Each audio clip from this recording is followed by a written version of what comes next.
Welcome to What the Hell Happened This Week. I'm Danielle Nava. And I'm Dustin. Welcome, everybody. How are we doing? How are we doing today? You know, I just have a weird feeling like every day now, like, I don't know if other people feel it, but it's like a weird sense of optimism in a way, and at the same time, just dread and powerlessness. Like, I guess I feel the optimism of I attended the No Kings rally, even locally. It's getting bigger and bigger every year, just seeing things about poll numbers. Mm-hmm. Trump is dropping poll numbers. Even our Louisiana Governor Jeff Landry's poll numbers are underwater, all over the place. I have a friend that's kind of non-political, or used to be kind of a Trump voter, but he was non-political. Is like now turning into kind of an activist of sorts. Um, so it's like I feel like things are changing, and I feel like Trump and them, like if he tried tomorrow, like couldn't get in power.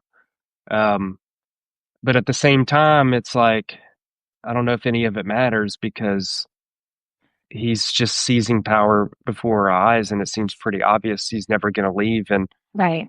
you know, And that he's going to steal the votes. I mean, he has control over the Dominion, the voting machines. He's laying the ground to do the same thing he did in 2020.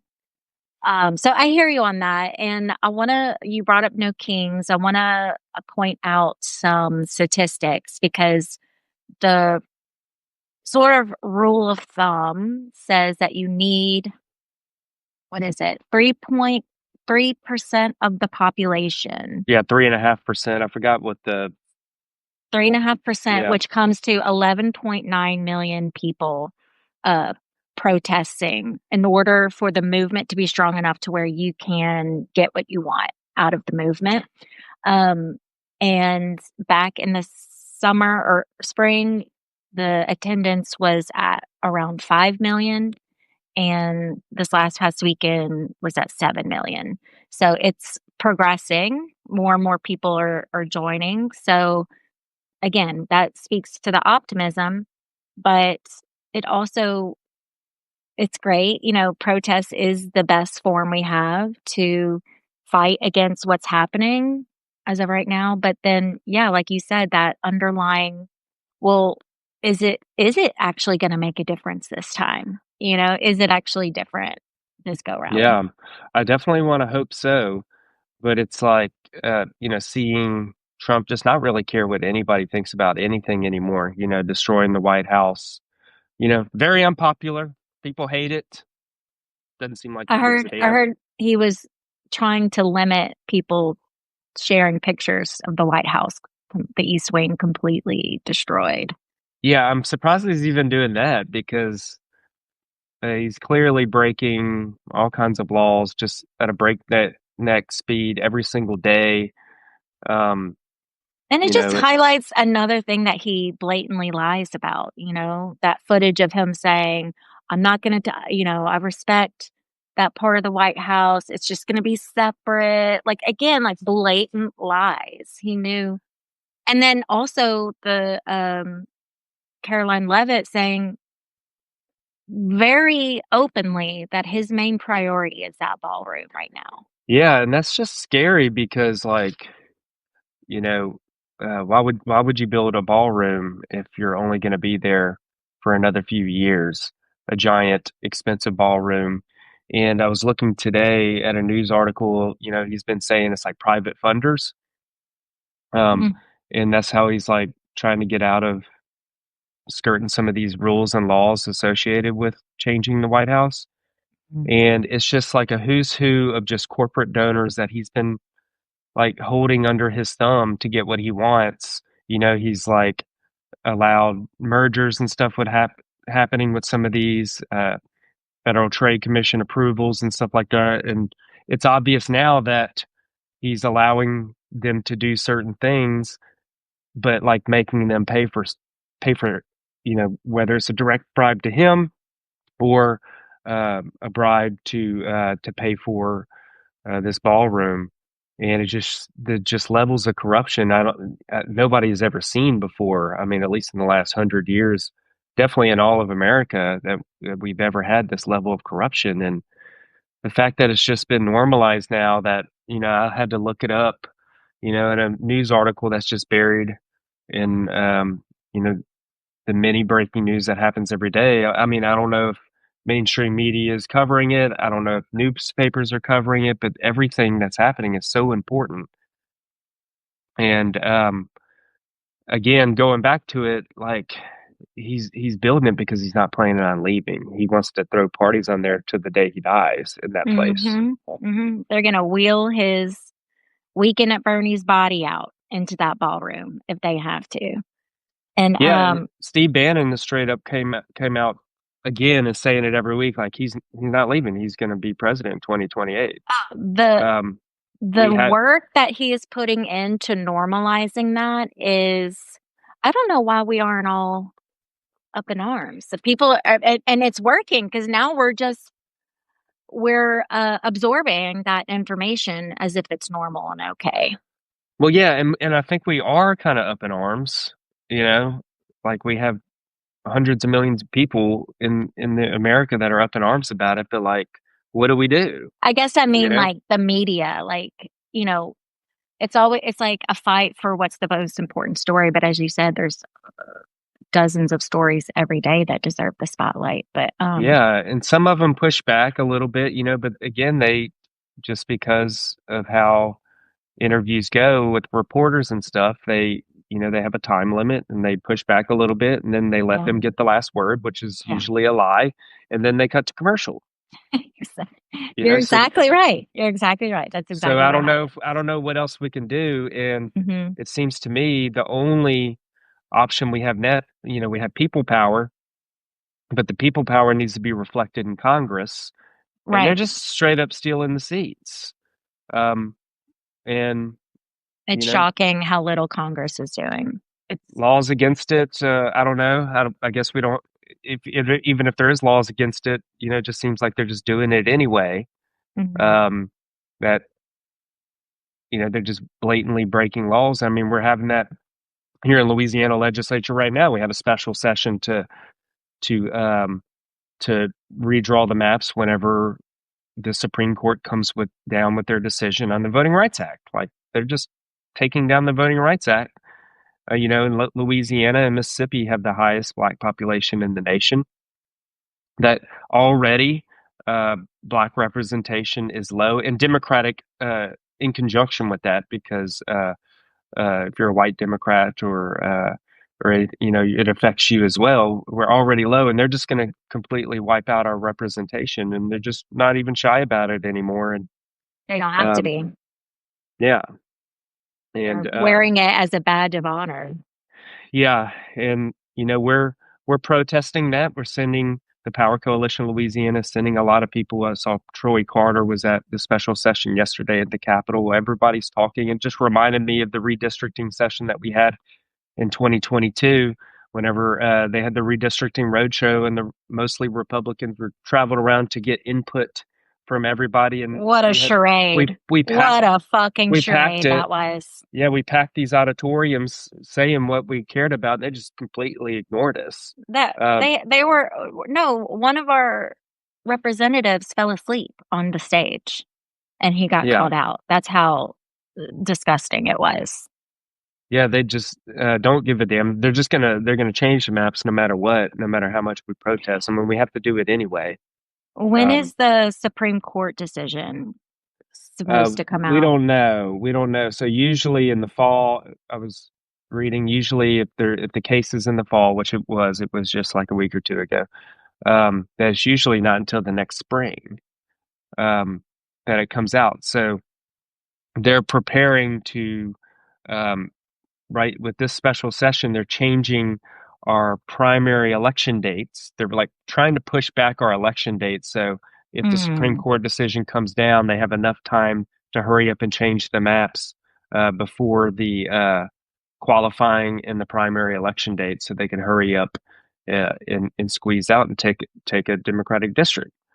in Louisiana. That's what they're doing right now, planning for that. It's costing millions and millions of dollars. I mean, they have all these right-wing attorneys to come in. I mean, we paid these attorneys hundreds of thousands of dollars just over the past few years. And I will remind everybody that we have illegal districts as it is. Like in 2022 or 2023, the court struck down all of our legislative maps, not just our congressional maps, but our state legislative maps. Have been illegal for 2 or 3 years, and like nobody can do anything. Like nobody can do anything about it because there's no law enforcement. Like it's illegal. Okay. Well, they've been kicking the can down the road, and we've had stolen representation for 2 or 3 years now, and you know who can do anything about it when our governor, our legislature, our Congress are all in cahoots together to do whatever to help Trump seize power in complete power. I don't know what else we can do. I'll never forget a day I pulled up my Go Vote app to check the ballot, and I called you. I was like, Dustin, I need you to pull up your app and check this for me because it's saying my representative is this guy who lives like in northern Louisiana or like middle Louisiana. And I was like, there's no way. And yes, it's somebody who doesn't live in our area, nowhere near it. And it was just blatant corruption and moving the pieces around to suit them however they wanted. Yeah, I mean, one thing is I hope it backfires, with public opinion changing so much when they are stealing all these districts, in Texas and here and wherever, they are having to water down these strong Republican districts even more. So that means it's more susceptible to where if people do rise up, and like we can pull off some upsets. So that's a possibility, because I do see that public opinion changing. Like I said, even in Louisiana, you can see Jeff Landry's poll numbers going way down. Next fall cannot come soon enough. Yeah. I'm excited to see what happens in New York. Not that New York is anything like Louisiana, but it'll be interesting to see if there's a landslide or not. Oh yeah, yeah, with Zoran Mamdani, yeah, for sure. Yeah, that'll be a fun watch. But we have some good congressional district candidates. Conrad Cable has already announced in Mike Johnson's district. So if those listening want to check out Conrad Cable, he is running against Speaker Mike Johnson, and Lauren Jewett is already announced and facing Steve Scalise, and they're both great candidates. Both worker bees, and have really good platform and charisma. Who is Mike Johnson up for re-election? Everybody is. So, but the last I heard, nobody was running against him yet. No, well, that's Conrad Cable. That's Conrad. Okay. Yeah. But maybe it was Cassidy. Nobody was. Bill Cassidy. Yeah. So U.S. Senate Cassidy. There's a lot of Republicans running against him in the primary because it's a closed primary. But no Democrats yet. No Democrats have announced yet in Louisiana. I know myself and others in the state party have been trying to recruit people. It's just been very hard, because it's a statewide election. It's a year of your life and a lot of money and a lot of time to do it. And, the poll numbers, people are scared of that, so it may be a lot of work. So it's hard to find people to run against them. Yeah. Governor John Bel Edwards, our ex-governor, he backed out. Stepped out. Yeah. So we have some candidates that some are recruiting, but it's been very hard. I hope we find someone. Meanwhile, Bill Cassidy is just kissing Trump's ass as much as possible. We just doubling down. Took a video in the former Rose Garden that Trump destroyed at the White House. The Rose Garden is now this cheap-looking food court. And Bill Cassidy showed a video just saying how he's so excited, and showed an autograph hat from Trump. I mean, that's Gross. what drives me crazy Gross. as well. All of these people, the people that are supposed to be holding Trump accountable, like our last line of defense is Congress, our Senate and representatives, and they're like bringing hats to him and getting signatures from him So gross. like they're a child. So gross. Ugh. But Um, so let's talk a little bit about since we're talking about Louisiana stuff, there's a few more things like we can talk about with Venture Global. And then we'll end with some economy statistics, which is always fun. Oh, and yes, wait, didn't even talk about Argentina, Dustin. yeah, that's another thing too. Pissing off the farmers. You know, we're giving $40 billion to Argentina because Javier Milei is just a friend of Elon Musk and Trump, and all of these big billionaires wanted to show America that yes, if you destroy government completely, that'll fix everything and make everybody rich, I guess.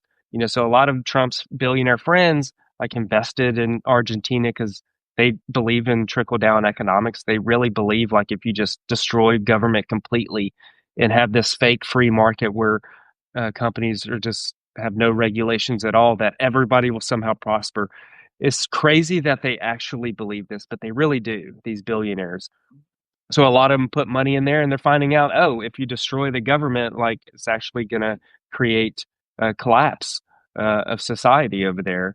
And that's what's happening. Their economy is collapsing. And a lot of these billionaire investment friends of Donald Trump had money over there and they're losing money. So like he's unabashedly going in there while we're in a government shutdown and everybody's premiums are about to rise, SNAP benefits are about to be cut off. He's giving $40 billion to Argentina. And at the same time, Argentina has basically stolen some of our Mm-hmm. soybean markets and everything from China. Like, so they've stolen markets from us. And now Trump also announced that like he's buying Argentinian beef to like help prop up their beef market or something. When ours is like falling apart over here, beef prices are going way up, and farmers over here and ranchers over here that provide beef are like pissed off. So again, I don't know how he threads this needle of popularity when everybody's pissed off at him now. Just shows that I don't think he cares anymore. No, because a lot of the people are going to defend whatever he does. But I want to see if you heard of this conspiracy about how, you know, after the fall of Nazi Germany, a lot of the Nazis fled to Argentina. Mm. And so I saw this one sort of prediction of like he's basically putting a down payment on his future safety if things go really south for him, for him to have somewhere to flee. And then also I saw something mentioned about potentially the East Wing. They're actually probably expanding the bunker there. Did you see anything about that? Yeah, I saw something about it, but yeah, I don't know of anything, I saw for those two sure things about it. like kind of connected, but both of those have some legitimacy. I mean, Trump doesn't do anything without expecting something in return. Yeah, I mean, I don't know. I think the closer, the more reasonable thing is just that Millet was he's a little Trump over there, and by him destroying government, and he's the one that had the chainsaw for the first time. By making sure that he performs well over there, I think just helps Trump's ego over here and the expectation that Trump's doing a good job or whatever. I think he's just protecting, a little mini Trump over there. I don't know if there's you know, I don't know. I think there's anything too something big. else because he wants something in return for sure. So time will tell. But Yeah. okay. So what's going on with Venture Global carbon capture here in Yeah. Louisiana? And this is turning into a bipartisan issue. And thankfully, like we're seeing some cross-partisan interest in this. Seems like everybody's hating these data centers. Everybody's starting to hate carbon capture over here. And now Venture Global, is LNG in Southwest Louisiana. The big thing now is they're building these giant LNG facilities in Cameron Parish, right south of us, to be able to ship. Um, they freeze liquid, or they freeze natural gas into liquid form, and then they ship it to all over the place.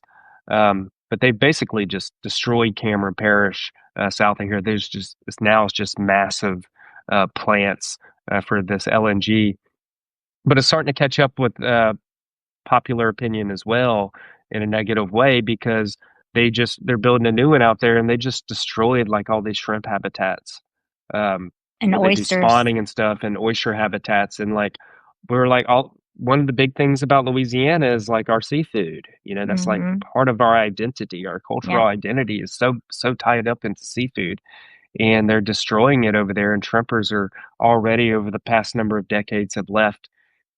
The ones that are left are like, we can't feed our families now. And we just had a new restaurant pop over I here, was going to mention the that. oyster restaurant that was amazing. Salt Everybody's revival. Salt Revival, yeah, and it's farming oysters, and like supposedly this venture global thing like destroyed that habitat too, and now the restaurant's closing. So it's like, and a friend of mine that I mentioned earlier, who not a very huge political person, is like really upset about that. So I got him in touch with Better Bayou, James Hyatt over there. He's been on the front lines of this for a while. Amazing work. Yeah, and they went down they had the International LNG Summit at the casino I here in saw Lake that. Charles this past week, and they went and protested, and they got some good media out of it. It just I shows that, did. yes, I saw that. protesting and trying to hold these people accountable and trying to interview them in public kind of blew up locally, and I Yeah, think and it it's was only raised up. like a dozen or so of them protesting. Yeah, Yeah, yeah. So it's always makes a difference. and yeah, and then I just recorded a video about the carbon capture. Uh, those are setting off. Those are really big in Louisiana because we have all these plants and everything. And I always remind people that carbon capture was um, uh, an oil lobbyist um, uh, creation. Okay, Mhm. whenever for decades and decades, the climate movement is trying to get investments in clean energy, because you need investments in clean energy to really transform our energy system. I mean, because again, clean energy is infinite and it's clean. Um, and it can power. I mean, we have the sun in our backyard. Literally, a star in our backyard can power everything. But to get for Biden to pass the Inflation Reduction Act, he needed a couple extra votes. Joe Manchin, who was a Democrat, but again in the oil, the carbon industry, because he's from West Virginia, coal and carbon, is basically something like, all right, we need to wet our beak too. So Mhm. this carbon capture technology is unproven, but they're getting billions and billions in subsidies from it.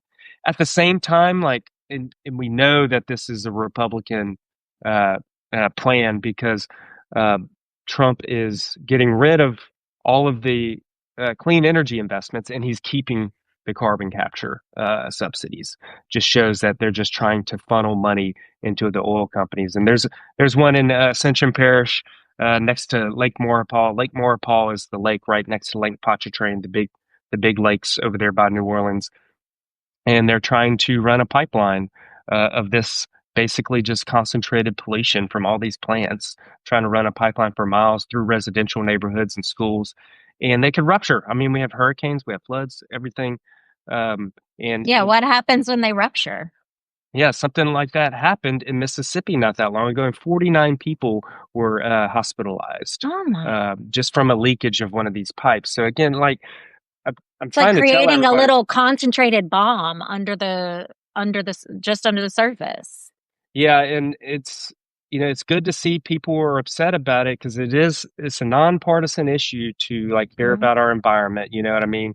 Like, people in Louisiana, we care about Sportsman's Paradise, we care about um, our culture and our food and stuff like that. And that's under attack right now. It is because of the Republicans. It is because of the oil lobbyists that we're facing this, and all the chemical industry lobbyists as well. And our state is turning into a toxic waste dump, because they're paying no taxes to begin with. All these Yep. industries, High little to tech. no taxes, and they're just dumping chemicals everywhere. And now, Because we like let now them. we're gonna We're letting now we're them. gonna Now we're going to We're pay them to dump the. we're paying them to do it. That's what I'm saying. Yeah. We're paying them to make us a wasteland. So I do have that. Kind of gives me some optimism because yes, look, y'all won, Trump won, Jeff You're Landry won, y'all control getting everything, what you, mm-hmm, but mm-hmm, now that y'all have him in power, you don't so much like Jeff Landry, do you? He's not really doing shit because mm-mm. his poll numbers are coming down. Like maybe you should give us a chance. Maybe you should look around and this Republican control has done nothing for you except turn our state into a toxic waste dump, and you're getting poorer and poorer. So I'm hoping people realize that in red states like Louisiana, and I do think the national turnaround of Trumpism and MAGAism, I think, has to start in the Deep South. We have the highest black Mm-hmm. population. The Voting Rights Act is kind of all coming down right now. I do think that there needs to be heavy investments in the Deep South to turn it around. And Landry, our governor, is from Lafayette, and even his numbers in Lafayette have drastically dropped. Yeah. And one of the arguments that a lot of like far right Republicans love to say when we talk about how they have all of the control is that we had a Democratic governor for 8 years.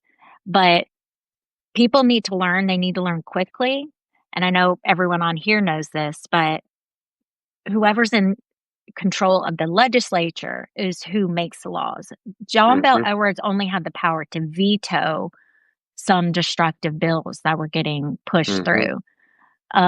So I just have to say that because people always love to come back and say, we had a Democrat for Yeah. 8 years. No, we couldn't do anything. We couldn't pass any Democratic bills because we didn't have the legislature. Yeah, and in the last half of his tenure was under a Republican supermajority. So not Mm-hmm. only they even took away his power to veto and You're overturned his right. vetoes. Forgot about Um, that. so so yeah, basically, luckily we had John Bel Edwards to kill a lot of bills that could have been much worse for Louisiana. He did expand Medicaid, thankfully. Mm-hmm. So 800,000 more citizens got medical insurance under him. We did create a climate plan. So there was a lot of things that were good. But again, as soon as Jeff Landry came in, they're like tearing up his climate plan, Mm-hmm. um, just just turning everything backwards. So um, Louisiana, I mean, you're already seeing that Republicans do nothing for you. Be careful what you wish for. Hmm. You just might get it. All right, let's end it with what's happening in the economy. A lot is happening. Lots of conflicts. We're still looking at the credit, both like private credit and just general people's debt with like credit card debt. The automobile financing industry is not looking great, it's faltering. Meanwhile, the economy had a little bit of a dip in the stocks, but it's already climbing back up. So, Yeah, this is a late cycle bubble expansion, I think is what we're seeing. So again, it's a catch-22 if you're an investor. It's like in a bubble, things keep going up in value. So it's hard to get out whenever you think that it's the fear of missing out. That's when greed is what kicks in the bubble, and we're seeing that. So the market's still going way up. Uh, and on the other hand, the underpinnings of our overall economy are just being disintegrated as we speak. So we're seeing, wealth inequality accelerate. More and more people are becoming poor and unable to afford things. Um, the credit markets are showing that. You mentioned earlier financing. There's been a couple auto financing companies that have just claimed bankruptcy because people are able to afford paying their bills. Credit card companies are reporting higher delinquencies at the moment.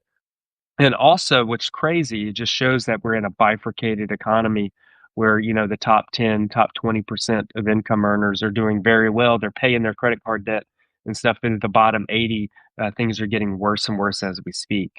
Not only with the tariffs, we are, um, you know, tons of small businesses are under pressure. And I got to remind people too, with healthcare, A lot of small businesses are under the ACA, Obamacare, which they're about to raise premiums. So businesses, not only with tariffs, not only with hiring workers because of the mass deportations, uh, their higher insurance premiums. I mean, you're going to probably see lots and lots of bankruptcies leading to more and more poverty. At the same time, the market's soaring. It's kind of a let them eat cake moment. And Yes. yes, something is eventually going to hit. Um, and unfortunately, I think it could turn very bad. Yeah, I think uh, people are really suffering right now. People are really on the verge of like not being able to afford their groceries. And I saw something so gross of Right. our favorite doctor who's following the MAGA movement featured this clip of one of the Fox News anchors talking about how hamburger helper is surging, but the way she was saying it was so like, Yes. oh, look at this. Look at hamburger. Everyone's trying to budget and good for hamburger helper. Like the way that she tried to spin it as something that was positive was absolutely disgusting to watch. And it's like, bitch, people can't afford food, the cost of meat and everything. And people are starting to Yeah. panic. It's bubbling. I think, Yeah. I Beyond think Meat stock is like increasing because people can't afford regular meat and they're buying It's the so cheaper version. sad. It's really sad. And to think that Trump promised lower grocery prices on day one is also disgusting. And so something's got to give. It cannot continue like this. And the people are going to rise up no matter how they voted. If people can't Yeah. afford to feed their children, that's not going to be something And it's people just just math. digest. Yeah. And it's just math when you're looking at the like, how can you be so convinced that the market will fall eventually? I mean, it's just math. I mean, this money, with the shutdown right now, we're not seeing all the economic statistics, which probably Trump likes right now that the shutdown is Mhm. happening because we can't see a lot of these statistics. Mhm. Um, but if if working class people are doing well, the economy is just not going to do well, and the stock market will have to come down. Mhm. You can't just keep making money forever. And what we're seeing right now is somebody did an analysis recently showing that all the top companies that keep growing and keep reporting higher earnings, they're all like passing money between each other. You know what I mean? Especially Like the AI companies. yeah, they're Yeah. buying AI data centers from this company, and this company Mhm. is buying AI from this, and it's just money just kind of moving around like a shell game. And again, that's going to have to Mhm. catch up too. And people get wrapped up in uh, different things. You know, again, we're going to be talking about this uh, soon, right? Don't Yes, we have a we're hosting a webinar on Wednesday, November 12th at noon Central Time, financially preparing for the fall of democracy, financially preparing for a new economic world order. We're going to be going over a lot of this stuff and more, and a few more specific ways on how you can um, prepare and play defense with your money because all of us are looking at our accounts. We're getting super worried. It's both ways. It's the spending, it's the income side, and it's also, what you all of your investment accounts, your life savings. People are extremely worried about when and if the bubble bursts and what to do. So, and that's what we've been helping our clients with all year. And so we're going to share a little bit about those strategies in this webinar. So go find it. I have it linked on my Substack account notes. I'm going to publish an article specifically talking about that soon, but I'll include the link to register. Right now, it's capped at 100, and we're already halfway full.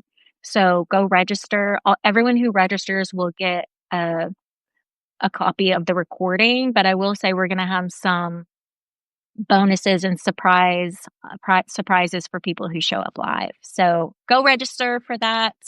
I also have a, a, a sort of like a digital um, preparedness kit for those who if you want to arrive to this webinar, and you don't have to, but if you're someone who likes to come a little prepared, this is going to be the perfect sort of like handbook for you to come. It's going to help you know all of your numbers, figure out your most important numbers, and just get your money organized a little bit. It's going to give you some advice on how to create your own bucket strategy, short term, long term, intermediate term.